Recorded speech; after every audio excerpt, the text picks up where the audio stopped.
Well, hello everyone, and a warm welcome to this very, very special feature. My name's Alex Goldschmidt. You probably recognise me from multiple karting championships across continental Europe and here in the United Kingdom. And I'm pleased to have alongside me a man that is well known within the UK karting community, Ambition Motorsport's Paul James. Now, obviously, we are respecting social distancing amidst these very difficult times, but it's a real great opportunity. The first time we met Paul, Rissington, Motorsport UK British Kart Championships 2019, and I really got a really good ethos, an understanding of the ethos with the team that you guys at Ambition. Very much a family affair.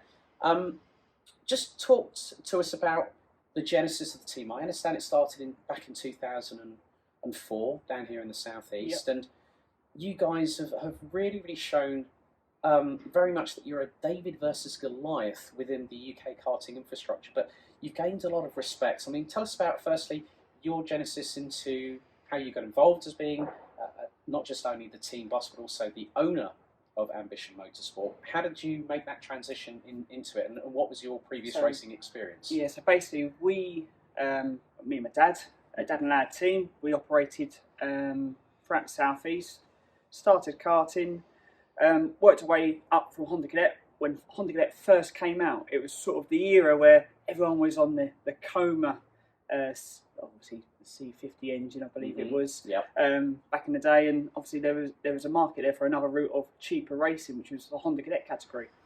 So yeah, we got into that, did the small championship called Formula 6, which was run by the late Roger Sheffield, and he did a phenomenal job in helping drivers into karting as well. And then we progressed from there. We obviously, my dad was a keen engine builder. He built cars and obviously in the motor trade itself. So we went on to the junior TKM category from cadets. That was a big shock, obviously with a little bit more power. And he used to rebuild my engines. We just went racing basically. We did the best we possibly could as a dad and lad sort of team.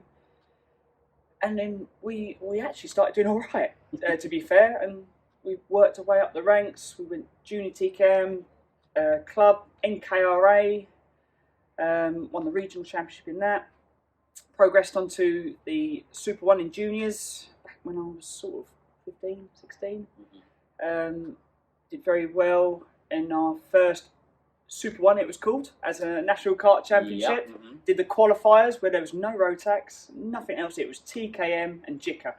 That takes me back. I mean, Lewis Hamilton used to run in JICA back in his days in karting before, obviously going through the ranks of what was then GP3, GP2, and then moving into Formula 1, and now he is now Sir Lewis Hamilton, seven-time world champion with Mercedes-AMG Petronas Motorsport, who now have a very difficult time, I think, ahead of them for the 2021 Formula 1 season. We've both been following it quite religiously as most motorsport fans and also people within the motorsport industry. We keep our eyes on the pulse on what's happening in the higher echelons of motorsport. But yeah, that's really interesting to hear that Super 1, obviously run by John Hoyle, has progressed to categories such as mini rock, road tax.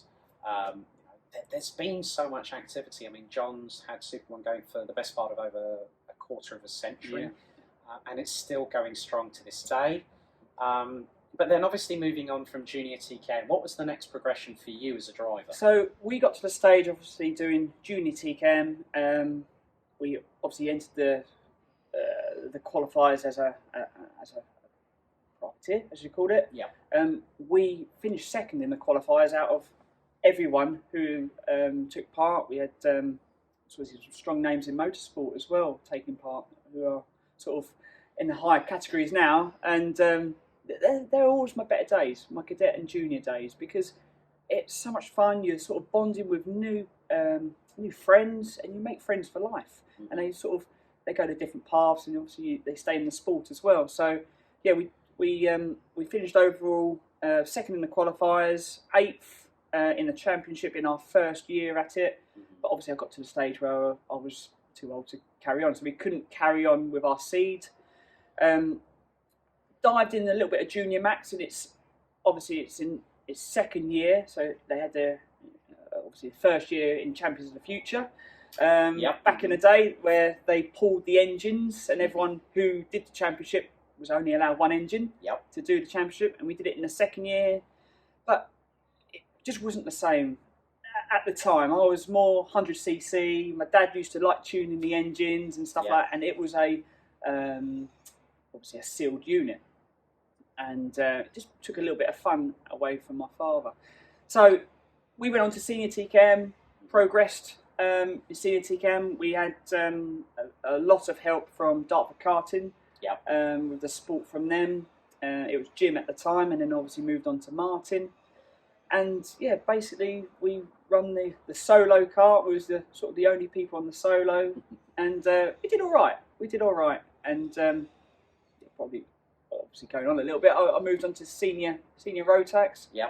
And won a lot of races in that. So the next stage was car racing, and we won a small championship. It was a national championship, the Motors TV Championship, run by TDI. And, TDI Media, and that's still very prevalent in karting these days. Obviously, I have to give a shout out to Alan. You know, he's done a lot of work for karting over the years. A lot of great footage on the TDI Media channel as well, with the likes of Jake Sanson, having commentated Tom Brooks, who's now with Gran Turismo of all things. Jake Sanson, now the voice of the CIKFIA European and World Championships, and also the Champions of the Future. With the IAMI Winter Cup very shortly getting underway at the time of recording at the Chiva circuit in the Cartódromo Lucas Guerrero in Valencia, where I understand there's going to be quite a few entries there that coming weekend. But obviously, we've talked about your racing career. What ignited that spark to go into becoming what is effectively, I mentioned the words David versus Goliath, as a fully independent team, no manufacturer, financial backing? You know, you guys don't provide a manufactured product. No. But you decide that, you know, you've had great associations, obviously Project One, now Synergy with the Fluoro, which I understand is the Comp Kart chassis, where they say believe in the Fluoro, as Henry Baudet said, when Comp Kart made its debut in the Rotax Max Challenge Grand Finals in Micro and Mini Max in 2019, which I had the privilege of being there for. What ignited that spark where you thought, you know what, it's my turn to give something back, and I want to help youngsters to move up the echelons of the ladders in motorsport? So basically, we got to a stage where we got as far as we could with our budget in karting, and we could have gone to Europe, and we had the opportunity to do the Rotax Euro Challenge with Factory Wildcard, in line with Dartford Karting at the time. But it's not the route I wanted to go. I wanted to go the Formula Ford route, really. They did a lot of racing, obviously in the UK, and it was quite big at the time. We got a lot of sponsors together in 2007. It was, but as soon as the got my arts license done, as soon as it all come together, recession. That was it. 2008. And all the sponsors pulled out. Bit sad, really, but I still wanted to go racing, and I would do all I could to go racing. So as a kid, you just did a part-time job, helping at Dartford Karting, and obviously little bits on the side. And one of the bits on the side we did was at the weekends running a small independent race team, looking after cadet drivers or junior drivers at Butmore Park, Bayford Meadows and Lyd. A little bit of revenue, put it in the pot to see if I can actually go racing, or go testing at least.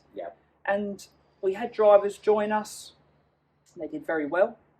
So it sort of turned on its head, really. So I was actually getting more of a buzz out of helping the younger generation achieve what I couldn't, and obviously bring them on from there and teach them what I know or what I've learned in the past to help them be better at a younger age.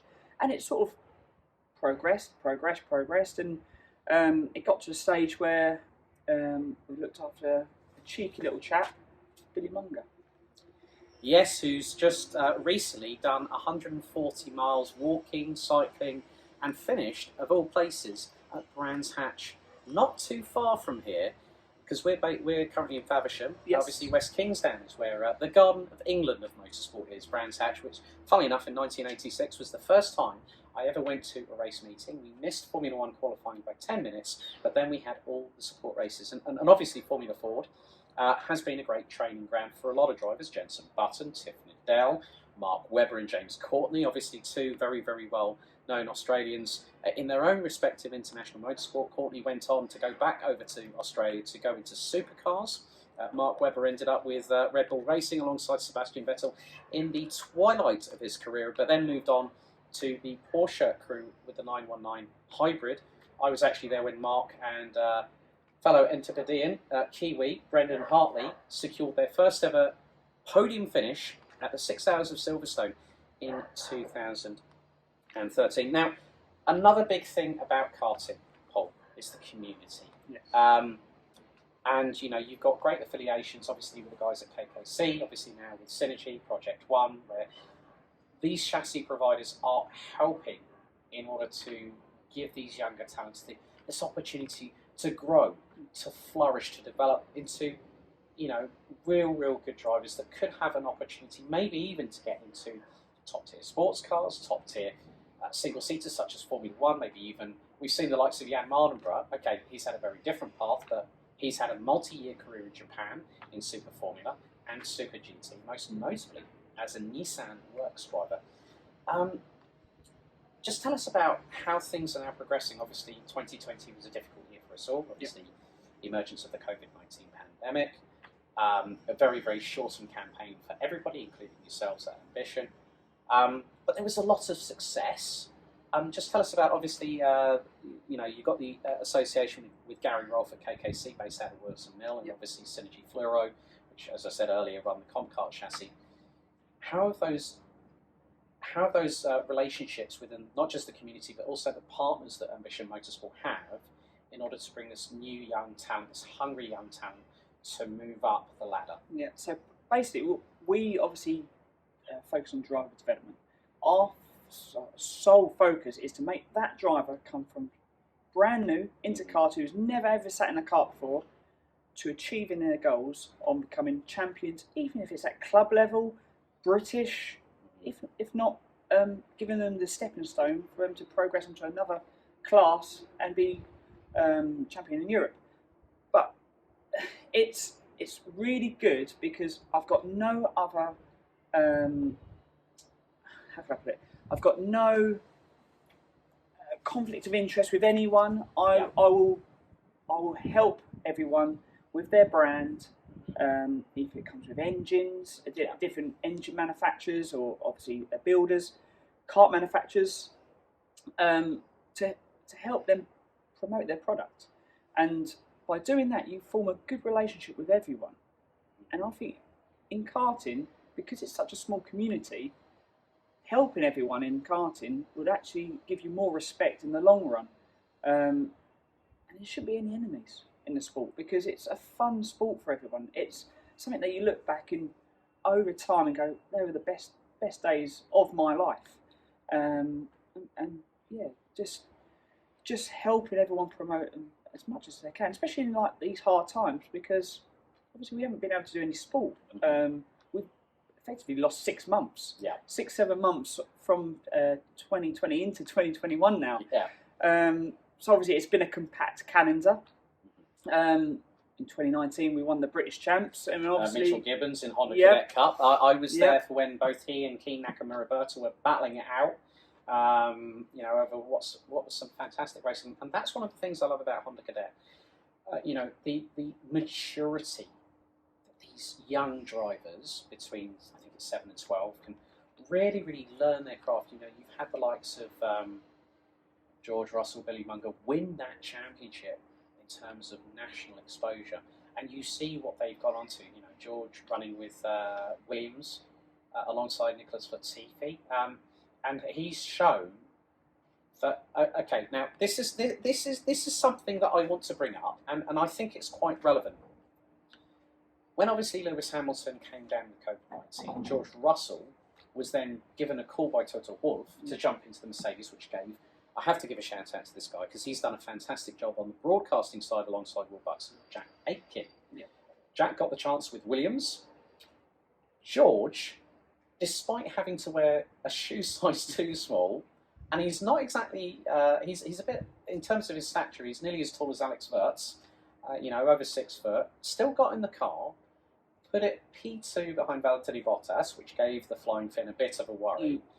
It just goes to show that through those Honda Cadet days or going through junior road tax, senior road tax, by learning all that trade then, it's not about the car. Okay, Mercedes have had the most dominant car in the hybrid era of Formula 1. But for George Russell, with the analytical mind that he has, I still remember when there was a big joke, but it was actually true that George Russell went in with a PowerPoint presentation, presented it to Frank and Claire Williams and saying, this is why I'm your man. That just shows how really good Honda Cadet as a category really helps formulate those skill sets that the drivers need for their future endeavours, doesn't it? Yeah, no, for sure. Like any cadet category, even in the Miami cadet category, you always find that a lot of world champions have come from Honda Cadet. Even though they progress onto Miami, it's obviously where champions are born. And obviously, as a racing driver these days, you've got to do a lot of marketing and selling yourself, because no sponsor or investment opportunities going to buy into you if they think you haven't got the complete package. It might come from racing, it might come from expressing yourself, and also you've got to be media friendly as well. So it's a massive, massive thing for any driver these days to sell themselves if they're going to progress in motorsport in any way. And it is depending on who you know and what you know, but you've got to achieve that goal by getting fast and making sure you're known in the actual community, and you can sell your CV to someone and say, look, I have achieved this, this is what I've done, this is what I want to progress to, and you just got to have a good mindset for it, for sure. I mean, obviously, that brings us on to training, tuition and development. Obviously, media friendliness is one of those things, but also the data. Yes. And this is where we could probably talk quite a lot, but we'll keep this as compact as possible. Now, even with the chronometers that these carts have on the steering wheels, they're connected to sensors, obviously, with regards to the brake pedal pressure, the throttle input. Obviously, there's a lot of sensors that go on there. You've also you can monitor oil temps, engine coolant temps, also around a lap. Data is so important nowadays, and even in karting, because I mean, when I first got into karting as a commentator, I started in Pro Kart, but then when I got into like IKR and understood it from that aspect, some of the teams, which includes yourselves at Ambition, and I saw that very, very prevalent at Rissington in 2019, that I had to wait until the drivers had come off like a practice or a quali session, and like you or someone else within the team was giving the drivers feedback, like saying, look, you can brake an extra 5 meters later there, or you can put the power down maybe like half a second before the apex rather than nailing it on the apex when you're turning around the corner. Data's so important these days, and that's great in the training, the tuition and the development, because it actually gives, it's not like a telling off for the drivers. It's more a case of, here's where you really, really need to get the subtle nuances right, because any slight lapse of confrontation in terms of battle out on track, a driver might find themselves in a three-way scrap. They're Piggy in the middle, and you've got a decision. Can I overtake? Do I have to make the back end of this cart as wide as possible? That's rather important to a driver, and also to the team in terms of increasing success, which Ambition Motorsport has had over the last few years. Because obviously, when a driver comes in after a session, either at test or race, they're full of emotion, they're buzzing. Obviously, they can't process, I should say, everything just then. Yeah. So it's good to obviously take them back, explain the negative points before the positive points. That way, you think positively, you explain something positively to a driver, it brings them up, but you need to explain what they've done wrong before what they've done right. So they can actually end that debrief on a positive note. And no one's perfect at all, even in any formula. But you've got to be told what you've done wrong to make it right. And I feel that we're quite stern with the drivers. We say it how it is, because that's the only way they're going to learn and be better. I feel. I think by saying, yeah, you've done this right, obviously you've done so well, it brings the ego up too much. And obviously, you do that as a parent for sure.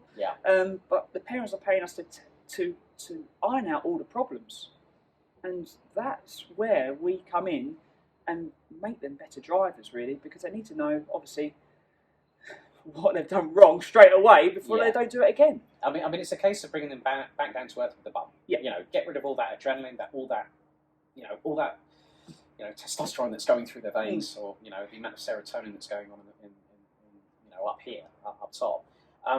But it really does showcase how constructive criticism can help a driver, and I've always seen it that when I've had a chat with drivers, like I've gone around to certain teams, certain people that I've got to know over the years, and I've sort of said, where do you think you need to improve? Because from my aspect as a commentator, and also helping to tell the stories of these people out there on track, because all they'll see is a driver in a car going around the track. They've got a race suit, AAA race suit, FIA CIK approved, homologated, and also a race helmet that signifies their identity. And also, you get to know these drivers. It's always quite what I really, really like about karting, which is why it's one of my sort of like my preferred homes in terms of motorsport. And for those wondering, am I ever going to be in Formula One? Don't ask me that question, because this man knows where my bread is buttered in many respects. But just to see how confident they feel after that little bit of a kick up the backside, as if to say, well, look, you went to, you braked too late, you put the power on too late, you didn't hit the apex, the turn in wasn't as great, you needed to rotate that car a little bit more. It does sort of show them that by constructive criticism, you say that you guys are stern with them, but you have to do it the right way, in terms of your tone, your cadence, how you communicate with the drivers. And also what's another important about a team is it's greater than the sum of its parts, because it's also about communication between the drivers. And if it's their dad that's doing the mechanicking, you might say, well, you might need to change the sprocket on that by a couple of clicks or something, or maybe the rear axle needs a little bit of a change, or the steering, the tie rods or the anti-roll bars, they need a little bit of adjustment to help complement that driver's style, and that might give them that extra half a tenth or a tenth in qualifying or during a race, where they can really, really maximise their opportunity in that race. Okay, it might not be a top 3 at the end of the weekend, it might be a top 10, but it's good to secure points, not just for them, but also for the team in general. And that gives them a bit of positivity, doesn't it? Yeah, for sure. And obviously, with the data side of things, obviously we're bringing that back. You can pinpoint everything now, and for a cadet driver doing that, they can understand obviously how data works, obviously where they're going wrong and right straight away. We're overlaying it with other drivers who are actually doing it right, and every driver in a team does something wrong in a particular session. No one does it absolutely perfect, so we can see their weaknesses and gains out of the whole team or a small group, so we can sort of work on it straight away. And like I say, it is hard for an 8-year-old, if not 7-year-old, sometimes to process that.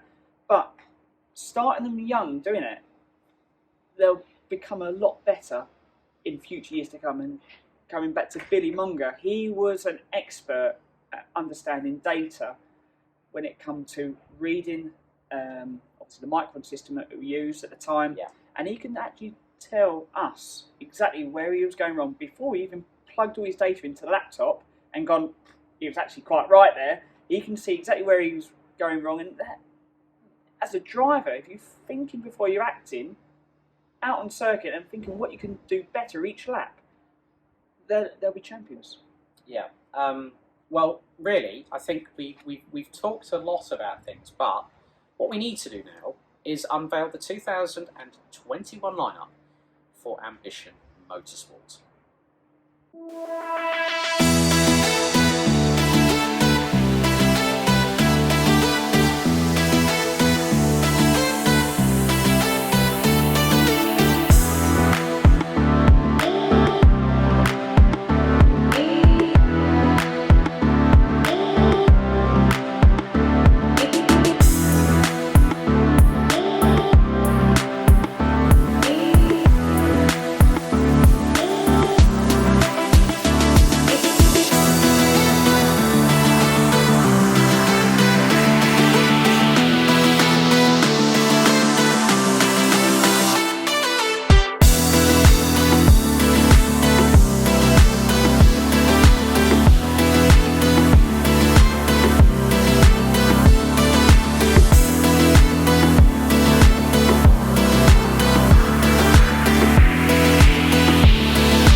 Right, so there you have it. That's the 2021 Ambition Motorsport driver lineup. Very, very exciting for you, Paul, I must admit. So, first of all, we'll talk about the drivers individually, and we'll also give a mention to their sponsors that have helped these drivers get to where they are now. Obviously, first of all, Jarrett Clark, who's sponsored by Broad Lane Leisure, TK International, and Build Generation. What's the plan with Jarrett for 2021? So Jarrett came to us as a new driver into the Honda Cadet category, and he's done a really good job in gaining experience at all these new venues he's been to, understanding how to race hard, and obviously it's okay doing laps around the track, but it's understanding what to do in certain situations when you put on track and you've got no one in your ear telling you what to do.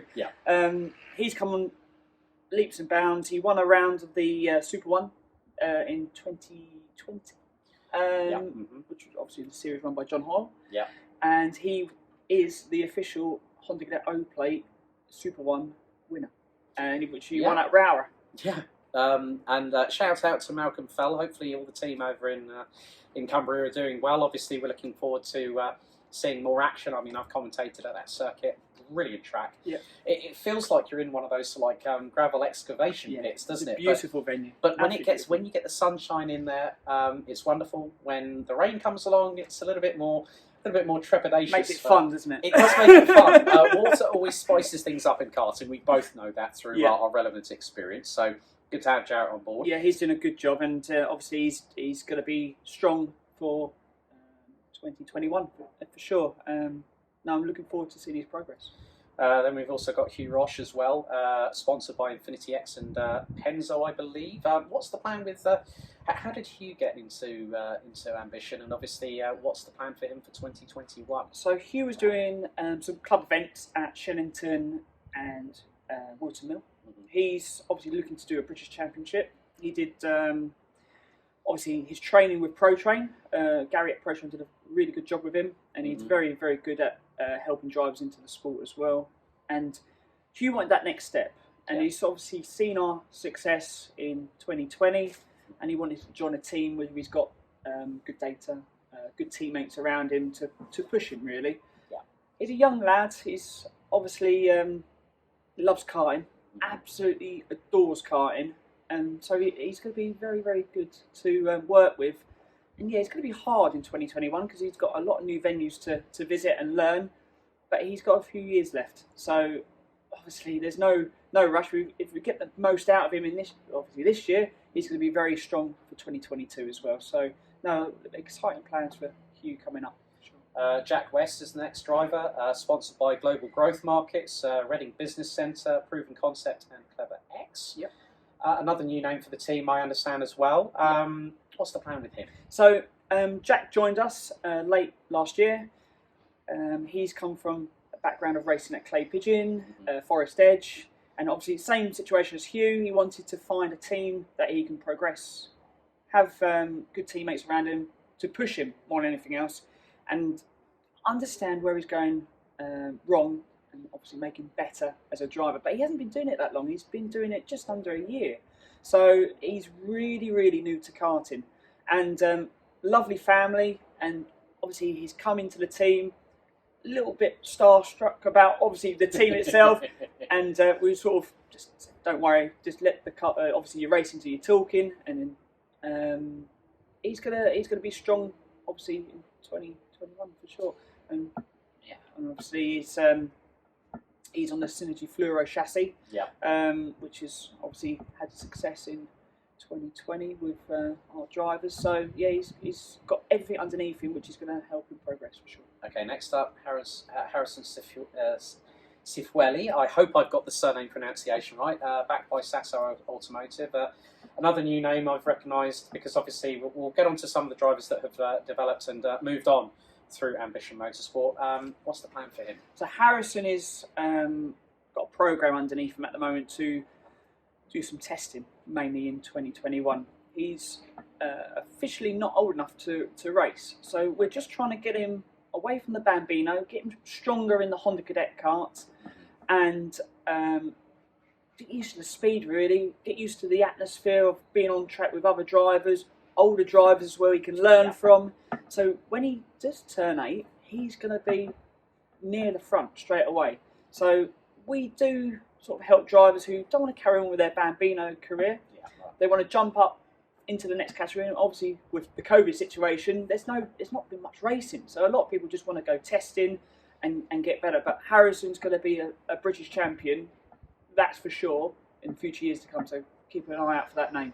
Yeah, exactly. And obviously moving up from the Coma C50 power plant to the GX200, there's a bit of a steep learning curve when it comes from Bambinos to Honda Cadets. I've seen that through a lot of drivers. Obviously, a driver that I will mention, who I know very, very well, who you guys have competed against, Kasper Tomilewski, picked up the Super 1 BKC Honda Cadet Championship at Sheddington at the end of a shortened 5-round campaign this year.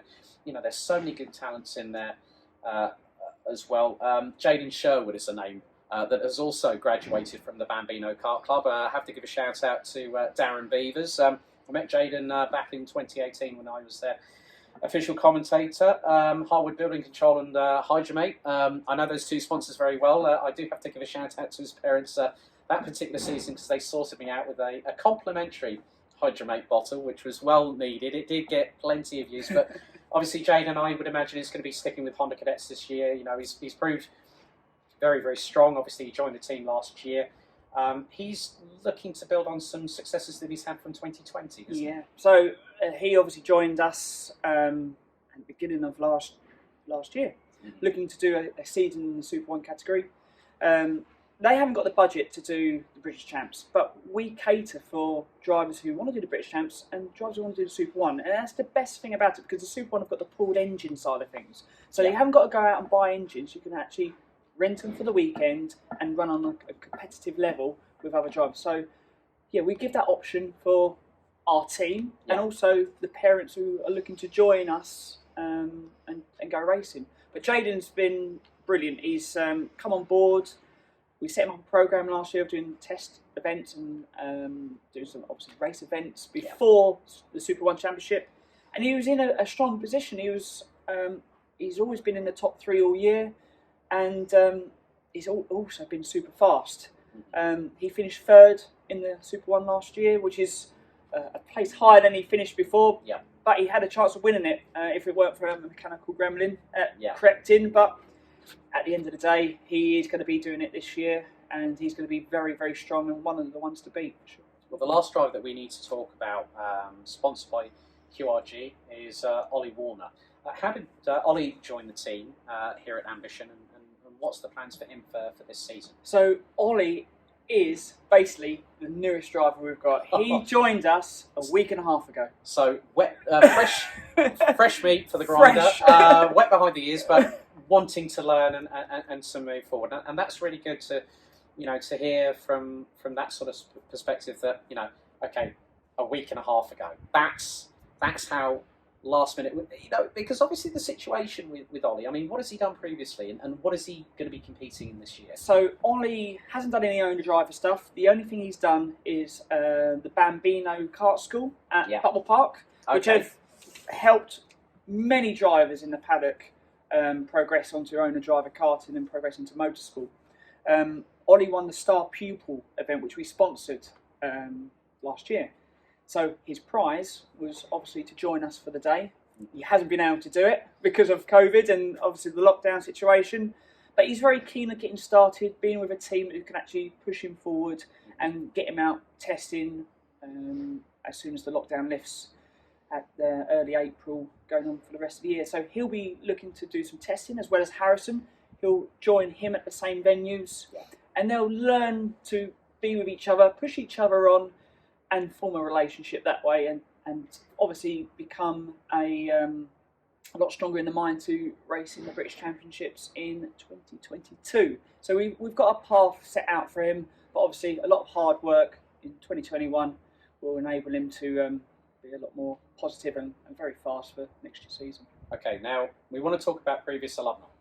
First of all, we've touched on this guy before, Mitchell Gibbons, who won the 2019 Motorsport UK Honda Cadet Cup Championship, had a great battle with Project One Racing's Keen Nakamura-Berta, who is now racing overseas.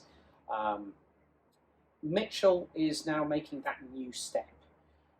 from a discussion that we've had, obviously in our previous conversations before recording this interview, that he's now making that step up. I understand Ginetta Juniors is a possibility of looking at a program in there. You know, you're seeing karters like, say, Callum Voisin, Robert DeHaan. Two names that I've come across in my karting commentary travels. You know, Ollie Pearson is another driver that we've also talked about as well in our conversations. I mean, Mitchell was so ultra competitive, and obviously I do remember that round at Rissington, that despite every bit of adversity, and this shows the determination of not just you as the team boss, but obviously we talked about karting community, how everyone was wanting to help out, wanting to make sure that no stone was left unturned. I mean, Mitchell showed really, really good composure in 2019, even though he was under pressure the whole season. It was nip and tuck whether he or King would actually take the title that season. But then he moved up into X30 the following season, and then is now making that further transition. What attracted Mitchell and yourself as Ambition working together, and what was that relationship like? Because I remember speaking to him and doing an interview with him. You know, he was very, very softly spoken, but they always say it's the quiet ones that you have to watch out for, isn't it? Yeah, for sure.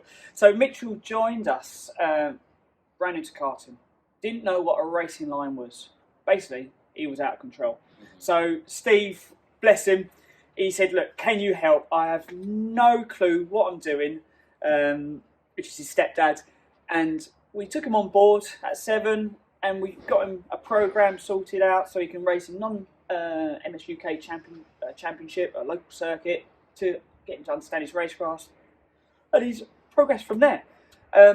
The only time we didn't have Mitchell is when I had a child. We had a few members in the team who had children that year, so we had a year out of the British Champs.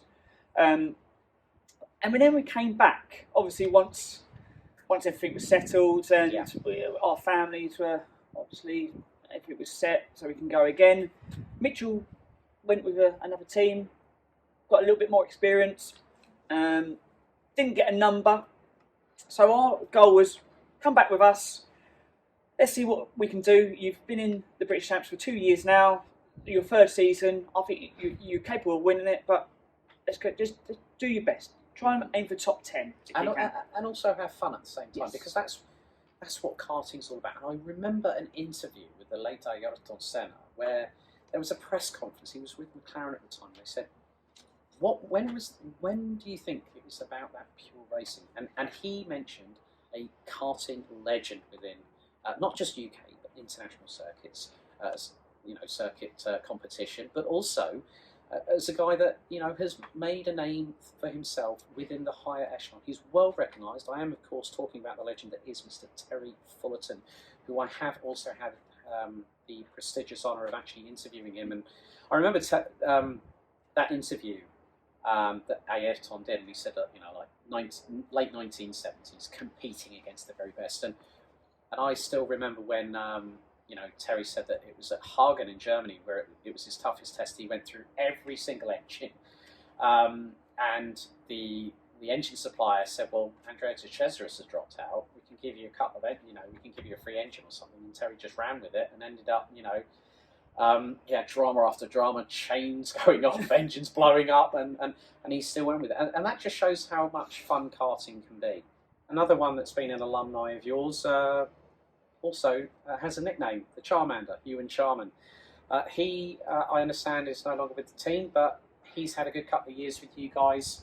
I think predominantly in Honda Cadet, if memory serves me correctly, as well. Yeah, so Ewan's been an asset to the team, really. He's been really good. He's promoted the Synergy Fluoro product to its potential. And obviously he started last year with us, did really well in the British Champs. Just missed out on a single number. He come 10th overall with a little bit of unluckiness with mechanical gremlins. But yeah, in 2020, I should say, 2020, he won the last 2 rounds of the British Champs. So he came really strong during the course of the end of the year, the short year we had. Yeah. But he's always been fast. He's got a natural talent, and he's going to do wonders in the future of motorsport for sure. So no, we're glad to be a part of his career. Now, for those that wonder where you can actually find out about Ambition Motorsport, you can actually go onto Facebook. There is an official Ambition Motorsport Facebook page and an Instagram page. The links will be in the description down below, along with the official website, which is allthews.ambitionmotorsport.co.uk. Now, obviously, the categories that you run in, Honda Cadet, but then also you guys are running in Minimax and Junior Road Tax as well. The Road Tax side of the championship for British Kart Champs is also running in parallel with the majority, well, it has done for the last couple of years, alongside the Honda Cadet Cup, which has been really, really good for you as a team, because there's no having to have teams spread all over the place and everything. But what attracted Ambition to Road Tax as an engine choice in terms of, because obviously a lot of people love Road Tax because of the parity in terms of the power delivery, how it works, and also the ultra competitive nature of the engine class, but also the reliability of the Road Tax product. And Road Tax, based in Austria, have been going for over 20 years in karting. We have the grand finals every year. Obviously, the 2020 version, which was delayed from Bahrain to Portimao too early this year, got cancelled. I was due to attend as one of the broadcast team, and also working for Jag Engineering for Team UK. What attracted you guys to Road Tax as a viable engine choice in terms of karting? Yeah, so obviously we've got customers and drivers who come from all different budgets. We cater for all, and everyone who's on gets exactly the same treatment. So to move a driver from Honda Cadet, it's quite expensive, because obviously they've got to sell their equipment, progress and get new equipment. And if you was to go into, say, Road Tax, a lot of the drivers are based in the south for us. There is a few in the Midlands and up north, but most of them are in the south. And Road Tax seems to be a dominant force in the southern regions of the United Kingdom. And for us as a business, it's a lot cheaper for a driver to do a full season in that than the IAME. A lot of people have different opinions on that side of things, but we feel that you're better off not spending too much money in karting when you can actually save it and put it onto better things in the future when you go car racing. And yeah, obviously car racing is expensive, but a lot of the drivers and families within the team have a life outside karting as well, so they don't want to be blowing their whole livelihood on karting. They've got other sons and daughters that they need to pay for as well, and they also want to go on summer holidays when they can do as well. So it's a good concept. I think the Road Tax being a nice cheaper form of motorsport for the sort of mini, junior and senior category. We're not doing anything British Championship wise for it. We're just too busy with the Honda side of things. So if we're going to do something properly, we'll do it in one class. I don't believe in doing something properly and having multiple classes, because you can't watch everyone and can't debrief everyone between sessions, because it's just a crammed calendar. So we're looking at another business model on the side of our business in the Micromax category, which is going to be new in England. It's been very, very popular in the European countries, and we're going to be a part of that, and we're going to be helping Jag going forward and assisting them the best we can. That's really, really good to hear. The team over at Jag Engineering, who I also work with as part of their team, things are ramping up. I've been informed by Gary Shell. Obviously, we have to give a shout out to Tina, John, and Jean over there as well. They do a fantastic job looking after the UK market as well. But obviously, talking about business models, now things are looking rather stable, rather good for the future at Ambition Motorsport. I understand that there's a new online store where there's parts to complete rolling chassis, with the affordability of having next day delivery. That's a really good sign that you're helping to supply product, not manufacture products, as we alluded to earlier on in this conversation. But that just helps, I think, in you're saying about providing a service. Yeah. And one of the biggest things is that the customer is king. And if they say, well, look, Paul, my son wants to race in Minimax this year, looking for a full turnkey rolling chassis. And you can say, well, look, I can put this package together, or what are you looking at? What's your budget? And that really gives another strengthening arm to the business model that Ambition Motorsport is a fully independent team. Okay, so again, the David versus Goliath conversation comes up here. No manufacturing involvement. You know, you've got associations, you've got contacts within the community. That's a really, really exciting prospect for the business model, which will help the stability of not just the team, but also the future avenues that Ambition wants to pursue in terms of karting. Yeah, for sure. So our website has been obviously set up over the years. We've updated it as much as we can, but in the first lockdown, we had to do something because there was no revenue coming in. We couldn't go karting. So we set up this online shop, and we've been talking about it for ages within the team. Saying, what do our customers want from us that we can help them? Because a lot of stuff is going digital now. A lot of people obviously haven't got time during the day to phone up, have a chat. So our website gives that sort of key information platform for anyone who wants to start karting. All the relevant information's on there, what we do as a business. You go to the shop, you can buy an ARCS pack from there, we can send it out to you, and you've also got an option on doing an ARCS course with us, which is 3 or 4 days with the team, helping you understand, even for a parent, to learn the mechanic side of things, but also the driver to get him out on track, just work on his driving, get him his ARCS test done, so he can then get his license and go racing with us. And you've also got the option of booking all events with us now via our website. We always say we've got keep up to date with the communication with all of our team, and we'll go, right, instead of me taking all the stuff to the track, if you need tyres, if you need any parts for the weekend, if you need to update your spares box, go online, plug in exactly what you need. You can either get it shipped to myself or get it shipped to you direct if you keep all your equipment, and it gives you that freedom of doing everything you need for your karting or for your season at one place. And we work with different karting shops, and also racewear we do. So we work with all different manufacturers and obviously companies, and we give everyone an equal opportunity to work with us to help the team strive forward. I think that's always a good thing in this this digital age, because everything's consumed by something as simple as what I'm actually recording this video on, my iPhone. That gives people so much more flexibility, the convenience. Yeah. Straight away what you said there, that people might have a spare 5 minutes in a lunch break to sort of go, right, okay, we need tyres, we need some spares, actually might get a backup chassis because the old one's a bit, getting past its sell-by date. We want to freshen things up, we want to make sure that our son or daughter has got all the equipment to hand, and that's really, really good to hear. I mean, obviously,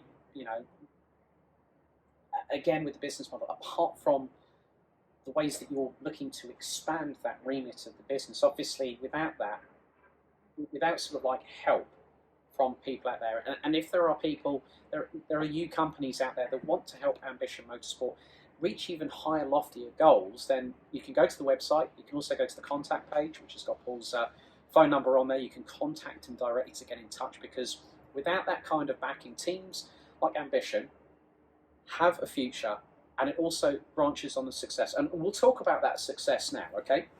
We mentioned about Mitchell Gibbons, 2019 Honda Cadet Cup champion in the Motorsport UK British Kart Championships. Welsh Championships have also been secured. You've even had success north of the border in Wee Bonnie, Scotland. Club championships, obviously the IKR Championship at Shennington, British O-Plate Championships as well. That just shows that there is always that determination to succeed, isn't there? Yeah. So we've sort of done the whole rounds really. We've won most club championships across the UK, obviously bar the border. I can't go up there every month, but we've won the Scottish Championship with a young Geordie Much back in the day, who's now racing successfully in cars. So Yeah, we've nurtured some real good drivers and springboarded them onto better things for their racing or life in general, made them better people. So obviously we're still looking to win Kart Masters GP. We nearly won it a couple of years ago with Ryan Lexberg. That was close. Yes, lost out in the last 3 or 4 corners. Because I have to give a shout out to my good friend, Tidied Arts, Mr. Baudette. Myself and Henry were actually commentating on that race, and I remember because Ryan actually made the switch halfway through the season to you guys at Ambition, and I remember him making his debut in Shennington that year, the British Kart Championships, and just like really seeing how cool cool as a cucumber that kid, and to go into Kart Masters and just like literally fight with the very best of Honda Cadet drivers. You know, you had the likes of Connor Duncan, Keen Nakamura Roberta was doing the double with Honda Cadet and Iami, picked up the GP plate in Iami that year. It just goes to show that it isn't about how much is in your wallet. Have you got cobwebs or have you got a little bit of money to play with? But it just shows that through the way that Ambition Motorsport has made that substantial impact at such top tier events, national championships here in the UK. Paul, the only thing I can say now, really to end this, is that the future's rather bright for Ambition Motorsport, isn't it? Yeah, no, we're looking to continue.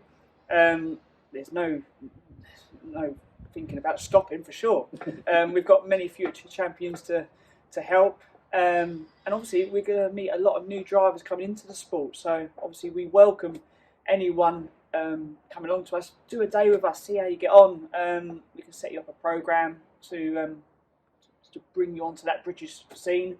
You don't have to be young. You can be in your last year of cadets, and we'll do our best for you. But even outside of obviously moving on to another category, we'll always steer you on the correct path of who we think will make you better as a driver, who we think will bridge you to the next stage of your karting career.